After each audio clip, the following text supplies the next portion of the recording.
à Fadi, je l'époque. vais vous poser la même question que j'ai adressée à Andrew et à John à l'instant. Alors, on l'a compris, en Chine, le transport aérien va de pair avec l'économie. C'est une belle promesse pour le continent africain, parfois un luxe pour l'Europe et les États-Unis. Dès lors, j'ai vraiment envie de vous demander, est-ce que vous jugez nécessaire, Fadi, puis Beau, une décroissance du transport aérien? Si oui ou si non, pour quelles raisons? Fadi, Euh, pour pour démarrer. l'Afrique, pour l'Afrique, je dirais non, parce que la tendance a vraiment changé dans les mœurs. On voyait beaucoup de mouvements du continent vers les autres continents pour les vacances et autres. Et notre secteur touristique africain n'était pas très à la mode. Aujourd'hui, avec les contraintes du Covid, pour ceux qui sont habitués, parce qu'il faut admettre qu'on a une bonne classe africaine qui a fait des études hors du continent et qui est revenue s'installer au continent. Donc, il y a des nouvelles pratiques, des nouvelles habitudes, telles que le voyage, la découverte et, comme j'ai dit, les échanges physiques qui restent et la famille.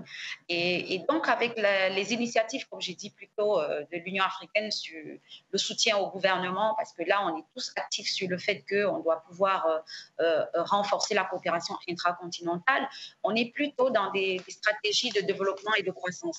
Aujourd'hui, je trouve des gens qui ne peuvent pas aller en France, par exemple, pour les vacances, parce qu'avant, ils ne pouvaient qu'aller avec des visas de touristes. Aujourd'hui, ils ne peuvent pas. Donc, ne pouvant pas rester sur place, ils cherchent des options sur le continent, ce qui met en avant les différents sites et la nouvelle découverte. Et donc, personnellement, le constat est qu'on ira plutôt. Covid va permettre un changement et on ira vers une croissance. Maintenant, on compte sur les fabricants, les acteurs principaux, à trouver des moyens parce que l'acquisition des nouveaux équipements qui respectent les normes, c'est encore très cher, plus élevé. Mais on espère qu'en regardant les valeurs ajoutées des différents continents ou des pays, qu'on pourra trouver rapidement, par exemple, des substituts de gaz aujourd'hui, de carburant pour les avions et qu'on pourra ensemble développer l'industrie. Beau, quelle est votre position? Comment est-ce que vous imaginez les usages du transport aérien après-demain, un post-pandémie en 2040? Est-ce que vous jugez nécessaire une décroissance du transport aérien? Pour dire d'une manière absolue, c'est très compliqué. Je ne suis pas placé pour dire oui ou non, mais je partage plutôt le sentiment de Jean en disant que pour le voyage d'affaires, ce sera une tendance en baisse. Je pense que tout le monde est très content d'utiliser Zoom, n'est-ce pas, même Skype pour des communications du travail. En ce qui concerne les voyages de famille, les touristes, moi je pense que ce sera plutôt en montant. Le cas de Chine, vous le savez très bien, c'est un pays qui vient de démarrer, et la croissance elle est bonne, on rêve d'avoir une belle vie. Et sachez qu'encore 1 milliard de Chinois n'ont pas l'expérience de voyager en avion, donc ils sont très tentés. Sachez que pour le plan quinquennal, n'est-ce pas, pour nous c'est le 14e quinquennat, on a prévu une croissance importante pour accompagner la croissance de secteur aéronautique, pour accompagner la croissance nationale. Donc il faut importer, acheter, fabriquer encore 20 fois plus que la flotte actuelle des avions. Il faut construire encore davantage des aéroports. L'appétit, il est agrandissant. C'est compliqué de dire d'une manière absolue qu'à cause du climat, on va stopper. Mais on est confiant avec l'amélioration de la nouvelle technologie. On fait beaucoup attention. Et puis pour les déplacements pas longue distance, par exemple, entre Pékin et Shanghai, les deux grandes capitales, on préfère maintenant TGV au lieu de prendre de l'avion.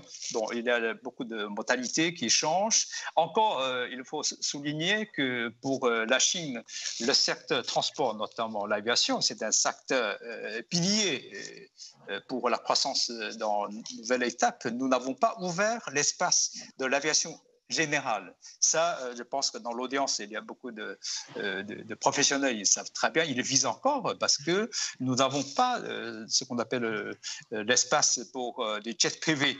Il y a des milliardaires chinois qui ont des jets privés, mais ils ne peuvent pas voyager comme ils veulent. Nous avons encore de l'espace qui est très limité, mais cet espace sera libéré d'ici peut-être décennies, peut-être moins de 5 ans, parce que c'est l'enjeu économique. Quand vous êtes devant l'enjeu économique, c'est difficile de dire non. Donc je pense que l'État qui vit aussi dans le dilemme. D'un côté, il faut trouver la croissance. De l'autre côté, il faut respecter la neutralité de carbone 2060. Donc, en tant qu'usager citoyen, moi, je pense que, encore une fois, pour le voyage d'affaires, ce sera en diminution. Mais sinon, avec les longues vacances, les jours fériés, les Chinois aiment bien sortir. Hein. Donc, je pense surtout, il faut s'attendre après le Covid. Les Chinois viennent à Paris encore. Justement, voilà, je voulais vous interpeller là-dessus avant qu'on entende à nouveau Andrew Murphy. Bo, quelle est selon vous l'évolution en Chine de l'aviation business par rapport à l'aviation de loisirs depuis le démarrage de la crise du Covid? Donc vous nous dites que les touristes vont revenir en Europe et notamment à Paris. Oui, mais bien sûr. Mais par rapport au voyage d'affaires, comme Jean a bien expliqué, notamment pour les jeunes entrepreneurs, les gens qui aiment bien parler, surtout les gens internationaux qui ont vécu à l'étranger, donc ils n'ont pas le problème de parler langue de l'étranger. Donc, dans ce cas-là, je pense que le télétravail, la visioconférence, ça marche bien. Mais toujours est-il qu'on préfère toujours des rencontres de face-à-face. Notamment dans les affaires, c'est la confiance. La confiance ne peut pas s'établir dans distance. Il faut que les gens en rencontrent ensemble, vous le savez très bien, notamment les Chinois, qui ont un code, c'est-à-dire il faut construire la confiance, c'est ce qu'on appelle la guanxi. Il faut trinquer, il faut manger. Mais si vous ne mangez pas, vous ne trinquez pas, les affaires ne vont pas. Moi, je pense que c'est culturel, c'est aussi une question de pratique. Mais je suis plutôt très confiant pour cette remontée du tourisme. Moi, je m'attends beaucoup des touristes chinois qui ont tellement envie de revenir à Paris. Pour l'instant, ce n'est pas le cas, malheureusement. Je précise, Bo, qu'en Europe aussi, les affaires se font quand on partage un bon repas. Il n'y a pas de souci. C'est aussi culturel bien ici. Sûr, notamment le vin français. Exactement. Andrew, I have a couple of questions for you. J'ai des questions pour vous, Andrew. Diriez-vous, Andrew, que les prix du transport ont joué un rôle dans les ambitions climatiques? Et est-ce que c'est suffisant? Si l'on regarde le secteur de l'aviation, je crois qu'il y a surtout eu un manque de prix du carbone efficace depuis une dizaine d'années. Et c'est l'une des deux raisons pour lesquelles les émissions du secteur aérien ont cru plus rapidement que les émissions des autres secteurs. Ce que j'ai beaucoup entendu dire, c'est que l'aviation, c'est un secteur qui est difficile à décarboner. Bon, d'une certaine façon, tous les secteurs, tous les modes de transport sont difficiles à décarboner si on ne fait pas d'efforts, si au moins on ne met pas en place certaines des mesures de base, comme un prix du carbone adapté. Et en France, en Europe, on voit une élimination progressive du charbon, surtout de la lignite, qui est la pire forme de charbon, du fait du système d'échange de droits d'émission, et cela au profit des renouvelables. Je sais que la Chine est en train de mettre en place son propre ETS, et le projet pilote devrait inclure l'aviation. On a essayé d'inclure tous les vols dans notre propre système ETS il y a une dizaine d'années pour avoir un bon système de quotas, parce que dans le système ETS, on met un plafond et ensuite on échange les quotas. Et ça a été un peu la même chose aux États-Unis sous Obama, mais rien ne s'est passé. Ce qui s'est passé, c'est que le secteur n'était surtout pas taxé et les émissions n'étaient pas réglementées. Donc, ça m'intéressait d'entendre les descriptions de Bo, de la prospérité en Chine et la hausse du voyage aérien. Moi, je suis irlandais, j'ai un parcours différent, mais bon, on a un peu les mêmes choses. L'Irlande est une île, et donc on a beaucoup profité de l'expansion de l'aviation, surtout personnellement parce qu'on a plus voyagé, mais aussi économiquement. Maintenant, on a les sièges de certaines grandes entreprises mondiales, en particulier du fait du régime fiscal, mais aussi vu la possibilité de rester connecté à d'autres parties du monde par l'avion. Donc, je reconnais l'importance économique de l'aviation dans mon pays et dans le monde entier. Mais un secteur comme l'aérien a l'importance qu'on souhaite bien lui donner. il faut être tout aussi strict sur la baisse des émissions de l'aérien que sur les autres secteurs. Je ne crois pas qu'il faut faire de faveur au secteur aérien, lui donner un traitement spécial ou des privilèges, et parce que maintenant on en voit les conséquences.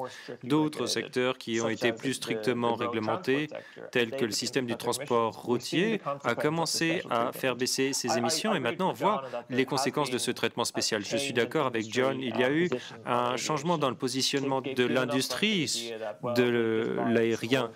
Plutôt que dire qu'on va simplement acheter des appareils plus performants et ça suffira.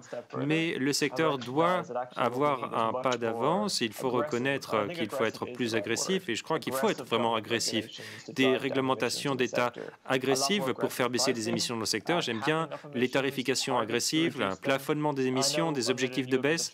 Je sais qu'avec le nouveau gouvernement américain, les compagnies américaines ont été plus actives. Elles ont parlé de niches fiscales pour les combustibles alternatifs. Je pense que les niches fiscales peuvent jouer un rôle, mais on ne peut pas continuer de réduire les taxes, les impôts simplement comme façon de réduire les émissions. Parce que si on faisait simplement tout le temps baisser les impôts pour réduire les émissions, il y aurait beaucoup plus de popularité pour la politique climatique, mais il faut fixer des objectifs et le secteur aérien doit se rendre compte que c'est dans son intérêt d'avoir ce genre d'objectifs contraignants. Une session de questions-réponses, donc n'hésitez pas à nous adresser vos questions. L'adresse c'est affiché en bas de votre écran. Je vais faire rebondir John sur ce que vient de dire Andrew. John, I would like you to tell us what you think about what Andrew just said. Aggressive government regulation. Alors, il a parlé d'une réglementation d'État agressive. C'est essentiel. Est-ce que vous pensez que l'administration Biden va prendre ce genre de mesures? Je crois qu'il est trop tôt pour le savoir précisément dans quel sens le gouvernement Biden va aller, mais je pense qu'il va y avoir une réglementation, c'est sûr, si les compagnies aériennes n'en font pas plus. Et donc, agressif, c'est aussi le mot que j'utiliserai. Je pense qu'on en voit les premiers signes. Maintenant que Trump est parti et que Biden est arrivé, la communauté des compagnies va devoir en faire plus sur les combustibles durables. Et va aussi devoir en faire plus sur la baisse de la demande. Mettre à la retraite les anciens appareils, mais la baisse des émissions, ça ne va pas arriver du jour au lendemain. Il faut voir quelle sera la combinaison de la technologie, des évolutions du comportement des passagers, comme la baisse des voyages d'affaires, et aussi des mesures économiques, peut-être par le biais de la réglementation. Quelle est la bonne combinaison? Une chose à remarquer, le voyage d'affaires baisse, et si tel est le cas, ça va modifier le calcul économique des compagnies aériennes.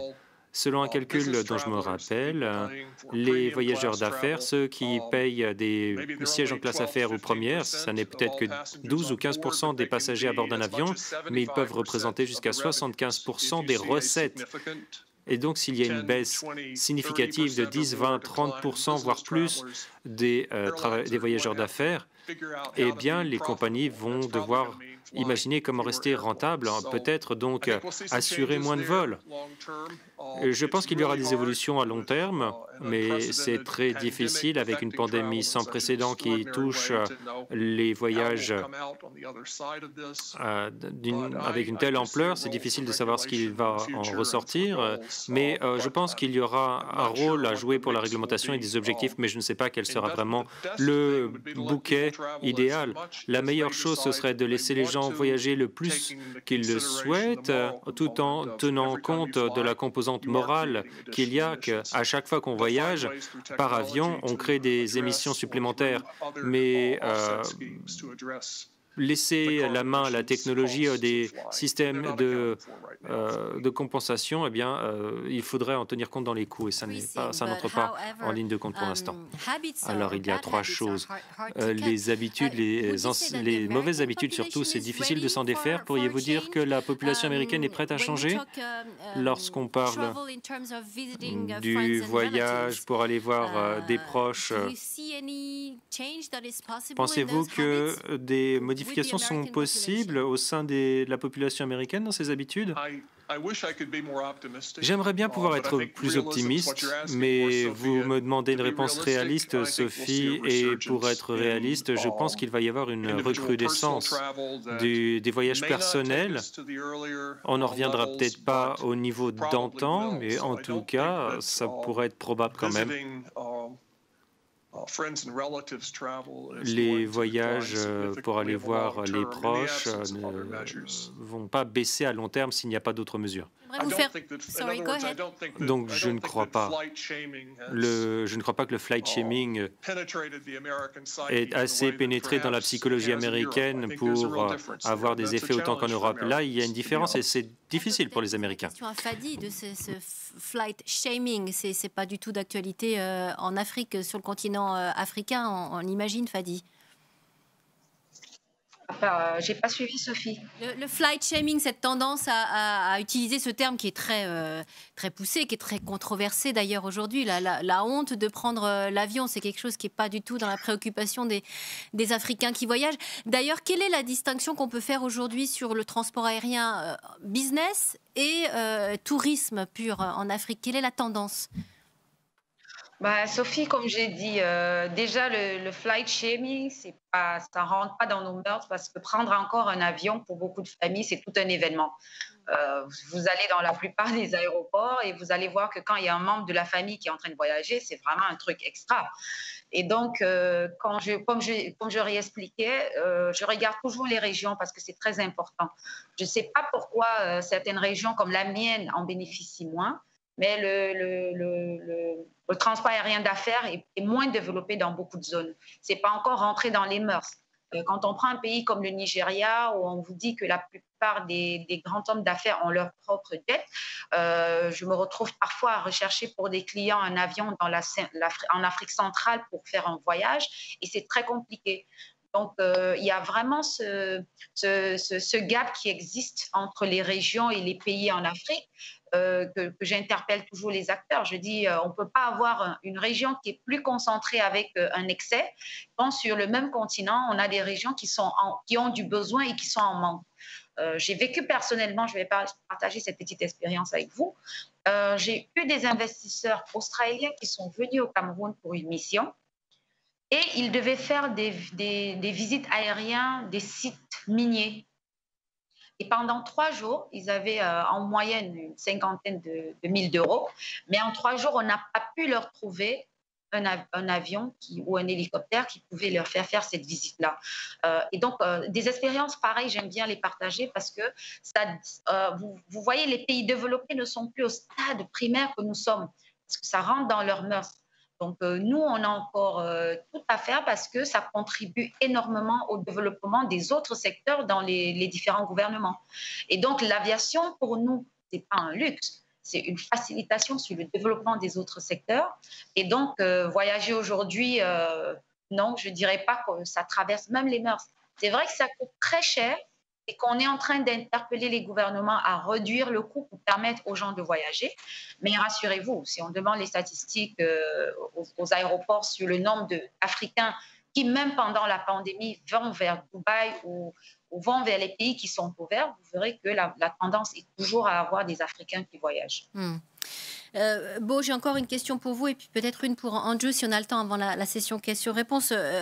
Beau, les relations économiques sino-américaines ont été mises à mal, on le sait, par l'administration Trump. Est-ce qu'elles vont s'arranger sous l'administration Biden? C'est toute la question. Mais de fait, ça a évidemment affecté le tourisme et donc les déplacements entre les deux pays aussi, on l'imagine. Ça a été une des premières conséquences, en plus du Covid, en plus de la pandémie. Oui, ça a été mis en arrêt carrément à cause déjà la confrontation à tous azimuts, que vous le savez très bien, commençant par le commerce, après c'est le high-tech, après la finance, les grandes boîtes chinoises à Wall Street ont été blacklistées. Ils sont, préconisent le decoupling, le découplage. Donc, quand on parle de découplage, on ne se rend compte plus d'autant plus qu'on vit dans le Covid. Donc je vois que c'est très compliqué. Mais avec Biden, peut-être les choses seront améliorées, parce que la nouvelle administration est très consciente que dans beaucoup de dossiers importants planétaires, la Chine est un acteur indispensable. Pour sauver la planète, il faut travailler main dans la main avec tout le monde. Jouer cavalier seul, punir la Chine avec les tarifs du commerce, ce n'est pas une bonne méthode, d'autant plus qu'on vit dans un monde globalisé. Moi, je suis conscient, même pour sauver le secteur de l'aviation, vous le savez, tous les avions sont cloués. On a besoin de cette relance qui est mutuelle. Nous aimerions beaucoup les investisseurs, les étudiants américains viennent en Chine et dans l'autre côté, dans l'autre sens, les investisseurs chinois qui partent de l'autre côté. Là, il faut construire une bonne confiance en entendant que nous serons tous vaccinés et nous trouvons une bonne solution. Je pense que c'est l'enjeu essentiel. Hein. On a quelques minutes encore avant la session questions-réponses, donc j'aimerais m'adresser à Andrew. Andrew, mobility is a good thing, of course, but pollution la mobilité, c'est une bonne chose, mais la pollution, ça n'est pas bien. Donc, comment poussez-vous que votre groupe de réflexion, TNE, peut construire un monde meilleur et plus sûr pendant les prochaines décennies? Eh bien, TNE, c'est une ONG pour le transport durable. Si on était une organisation climatique, on dirait « arrêtez de voler dès demain ». Nous, on veut un avenir durable pour l'aviation. Moi, personnellement, je veux pouvoir voler et aller voir mes proches. Mais ce que fait TNE comme ONG, c'est mettre sous pression de façon constructive le secteur pour trouver des solutions et faire le lien avec les autres choses qui se passent dans le débat climatique. Il y a beaucoup à apprendre. J'ai eu un dialogue avec des représentants des États-Unis et de la Chine, et la question est de savoir si on est en concurrence pour réduire les émissions de l'aérien ou est-ce qu'on coopère pour réduire les émissions de l'aérien ou est-ce que c'est une combinaison des deux. Et à certains égards, dans la politique climatique, ce qui a mieux marché dans certains secteurs, c'est un mélange des deux. On coopère avec l'accord de Paris. Maintenant avec Biden surtout, dans l'application du protocole de Paris, mais il y a aussi une concurrence dans la technologie, la captation de marché. Et donc, par exemple, on a vu l'accélération du secteur des batteries en Chine. Et donc, je pense qu'on peut avoir un peu des deux dans le secteur de l'aviation. Il y a un peu eu trop de coopération confortable à l'OACI avec le Corsia. Et donc, peut-être que les États-Unis et la Chine pourraient être en concurrence pour avoir le premier avion zéro émission. Ils pourraient être en concurrence pour développer les carburants zéro émission. Un peu de concurrence ne ferait pas de mal pour réduire les émissions de l'aviation et j'espère que mon ONG pourra y contribuer d'une certaine façon pour avoir plus de concurrence.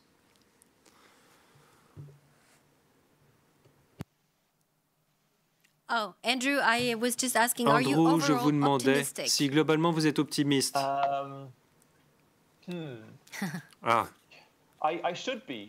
Je devrais l'être parce qu'il y a des raisons d'être optimiste. Je crois que la COVID a montré que l'on peut faire de grandes choses. On a réussi à développer les vaccins et à changer le mode de vie, donc je devrais être optimiste. Je crois que j'ai toujours tendance à modérer mon optimisme quand je vois des gens minimiser les enjeux auxquels le secteur aérien est confronté parce que ce sont des enjeux considérables. L'aérien a 10-20 ans de retard sur d'autres parties de l'économie en matière de décarbonisation. C'est un retard substantiel. Personne dans le secteur aérien ne devrait se tromper sur le retard accumulé, sur les défis à l'avenir. Si tout le monde était un peu plus conscient de ces défis, du retard que l'aérien a sur d'autres secteurs, peut-être que je serais un petit peu plus optimiste, mais c'est cela surtout qui me retient. Très bien. Je crois qu'on va en passer à la séance de questions-réponses. Notre session de questions-réponses. Jingle.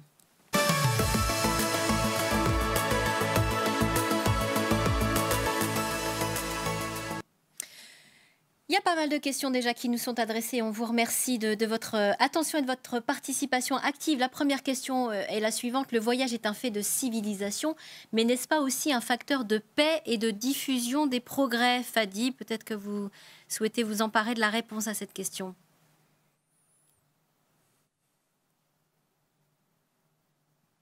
Est-ce que vous m'avez entendu, Fadi? Oui, je vous ai entendu, Sophie. Est-ce que vous souhaitez...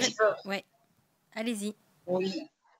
Sommairement, comme je dis, on sait tous que, j'ai déjà dit plusieurs fois, que l'Afrique, dans sa mouvance pour rattraper les pays développés, se mettent en accord. Et pour tous ceux qui, sur le continent, suivent les activités autour du développement du secteur aéronautique, ils se rendront compte que les 5 dernières années, il y a plus une implication des gouvernements sur le fait que l'aviation doit pouvoir faire partie intégrale, parce qu'on va vers la civilisation, le développement, la modernisation, et plus important, le transfert de technologie, parce que comme l'a dit Zo ou John, il y a la culture encore de pouvoir voir les gens et discuter avec les gens. Et le moyen le plus fiable, c'est l'aérien, parce que sinon on repart dans l'histoire ancienne où il fallait prendre le bateau et ça prenait au moins 45 jours. Merci Fadi. Question for John now. Biden's Merci. Une question pour John. Le gouvernement, l'administration Biden a pris des mesures pour traiter le problème climatique, mais selon vous, quelles seront les conséquences sur le voyage aérien intérieur? Alors, je ne sais pas si j'ai une réponse claire à cela. Je sais que l'administration Biden n'en est qu'à ses premières semaines. Ce qui compte vraiment, et vous avez posé la question à Andrew, est-ce que lui est optimiste? Moi-même, je le suis beaucoup plus que je ne l'étais en octobre avant les élections. Donc maintenant, les choses se présentent mieux. Je ne sais pas comment elles finiront par évoluer. Je sais qu'on commence à investir dans les compagnies aériennes. Enfin, on leur permet de rester à flot pour ensuite pouvoir se retrouver à la situation où elles étaient à peu près avant la crise. Pour autant, le changement climatique est une question controversée aux États-Unis beaucoup plus qu'elle ne l'est en Europe. Biden a été élu président, mais le Congrès est divisé. Il y a beaucoup d'opposition aux mesures économiques susceptibles de ralentir la croissance économique, puisque la croissance économique a été la devise américaine, y compris pour le secteur de l'aviation.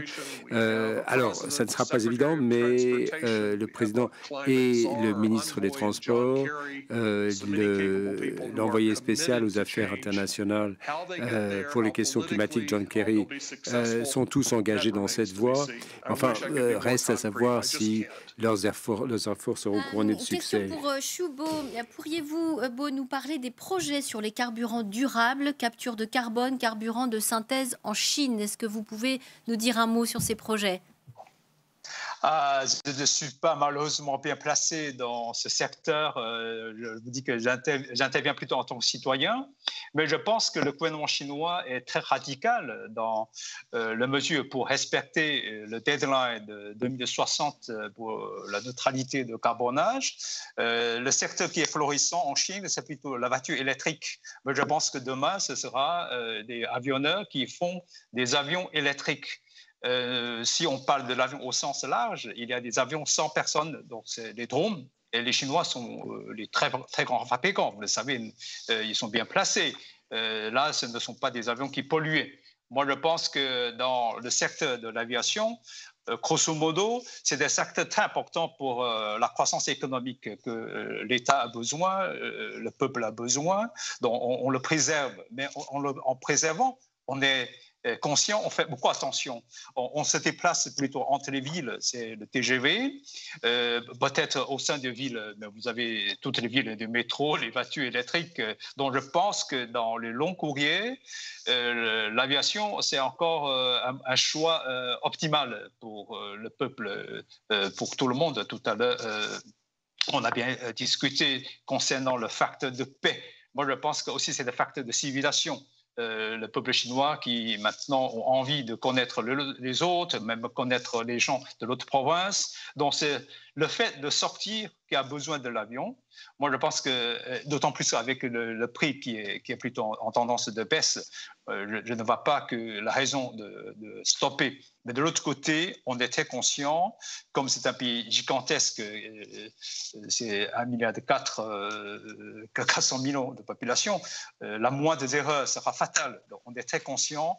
Donc, il y a aussi l'opinion qui supervise la pollution. Moi, je pense qu'avec la tendance, surtout la concomitance entre le gouvernant et le gouverné, avec aussi des binaires comme le nôtre, ce problème de trafic, plutôt de pollution de l'aviation, sera traité d'une manière correcte. I would like to have Andrew and John's expertise now on that next question to both of you. Do you believe that countries, j'aurais une question all pour countries need to work together Andrew on reducing gas et emission, no John. matter Est-ce que vous pensez que, quel que soit le niveau de développement, tous les pays doivent fournir un effort concerté pour réduire leur carbone Both. John et Andrew. Je crois que le principe est acquis. Je crois que l'accord de Paris le dit assez clairement. Enfin, l'objectif qui est partagé par tous, c'est d'arriver à une réduction des émissions de gaz à effet de serre d'ici à la moitié du siècle, à l'an 2050 pour certains pays, 2060 pour la Chine. Alors, peut-être que la façon de s'y prendre peut varier d'un pays ou d'une région à l'autre, mais 90% des émissions de l'aviation viennent soit de Boeing, soit de Airbus. Donc, ces deux grands constructeurs doivent être mis à contribution. La Chine a également, bien entendu, son rôle à jouer. Il restera à voir comment elle va favoriser le développement de l'industrie aérienne. Est-ce qu'elle va privilégier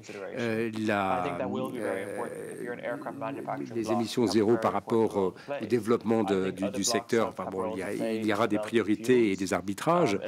Chaque pays a également, en fonction de ses ressources, ses choix à faire.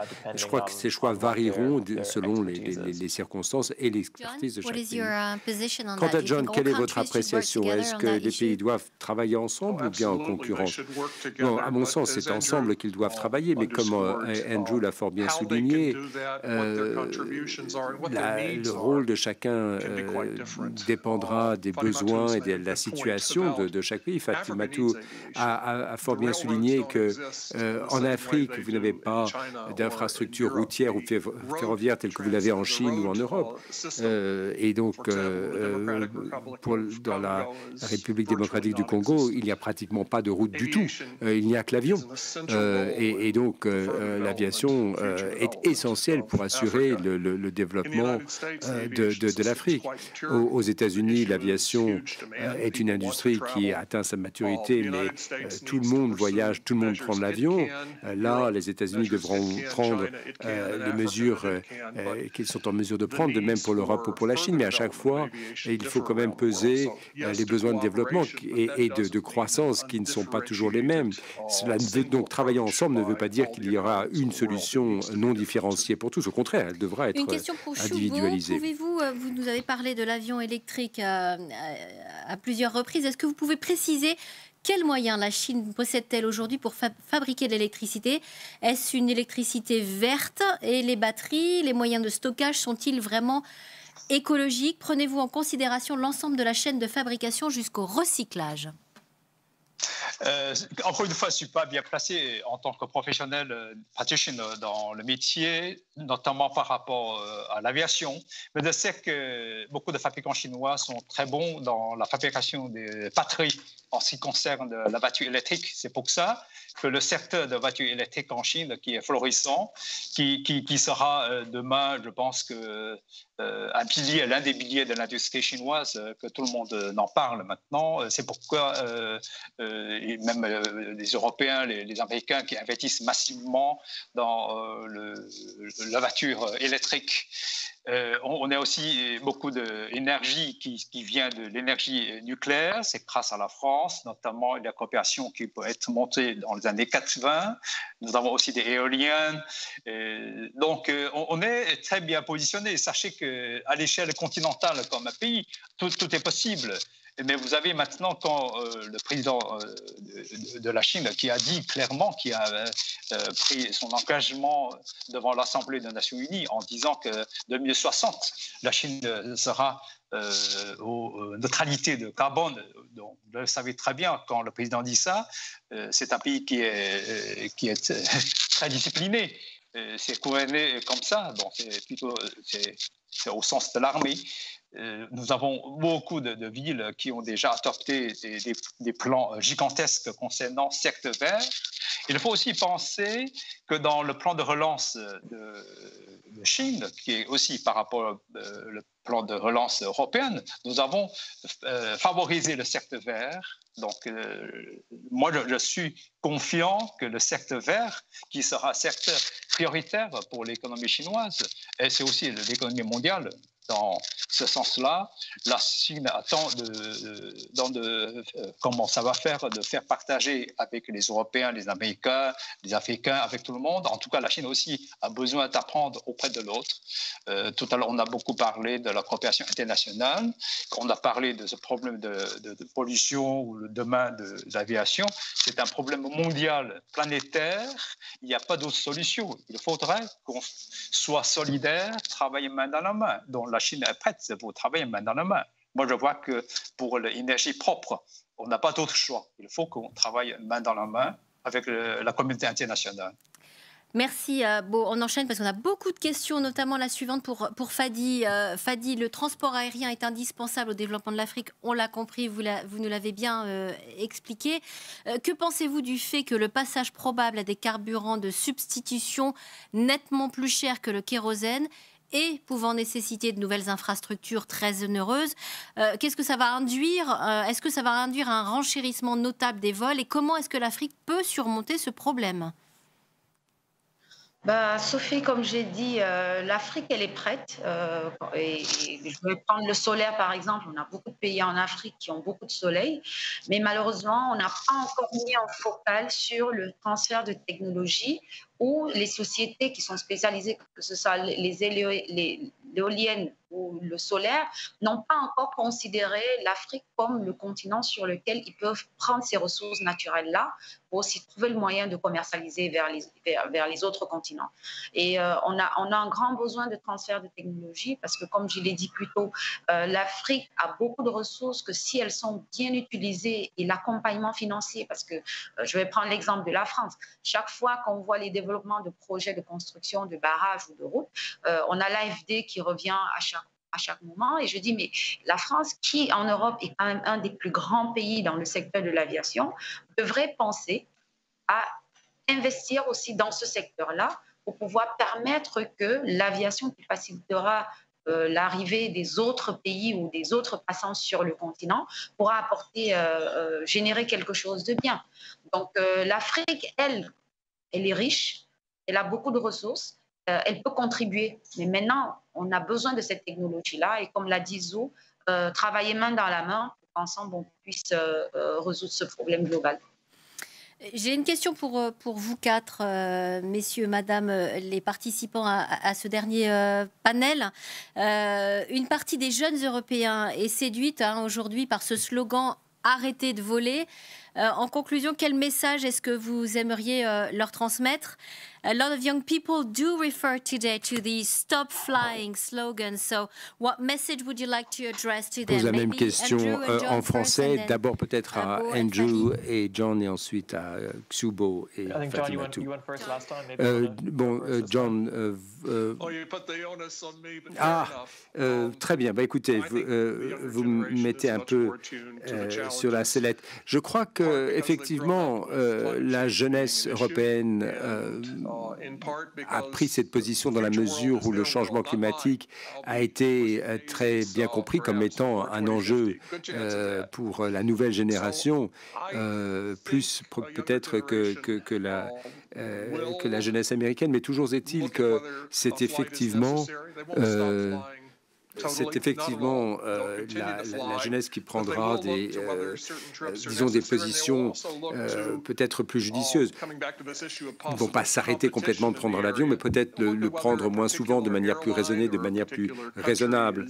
Évidemment, il y aura certains pays ou certaines compagnies aériennes qui donneront des meilleures performances que d'autres sur ce plan. Il y aura toujours des différences et des façons différentes de décarboner l'industrie. Aux États-Unis, ce qu'il faudra prévoir, c'est des moyens d'encourager le développement des carburants de substitution et des technologies de capture du carbone et autres. Disons qu'on peut imaginer un avenir où il y aura peut-être moins de transport aérien et un transport aérien un peu décarboné. Andrew, je crois que la nouvelle génération a raison, c'est-à-dire que si le secteur de l'aviation peut s'aligner sur les autres, je pense notamment que 10% des nouvelles voitures vendues l'année dernière étaient électriques. Évidemment, les voitures électriques ne polluent pas. Et donc, l'industrie aérienne pourra peut-être s'aligner sur ce secteur. Et je crois que les voix se feront entendre pour que, justement, ces secteurs convergent dans ce sens. Quel message adresser aux jeunes générations? On ne vous entend pas, Beau. Peut-être vous avez coupé votre son. Allez-y, on ne vous entend. Non, est-ce qu'on a Beau en régie? Alors, on va passer la parole à Fadi, peut-être. Un message pour les jeunes générations, Fadi. Déjà, Sophie, je dirais que j'ai eu la chance de visiter les différents continents, l'Amérique, l'Europe, l'Asie, pas encore l'Australie, et au moins une quarantaine de pays africains. Et le message que je passerai aux jeunes des pays développés, et déjà d'ailleurs à nous, les professionnels actuels, c'est de pouvoir leur donner la possibilité à ces jeunes de toucher de la réalité, des fléaux qui vont s'abattre sur le monde entier, leur donner la possibilité de renforcer la collaboration et la coopération à travers les réseaux sociaux, parce qu'aujourd'hui, le gap, il est là.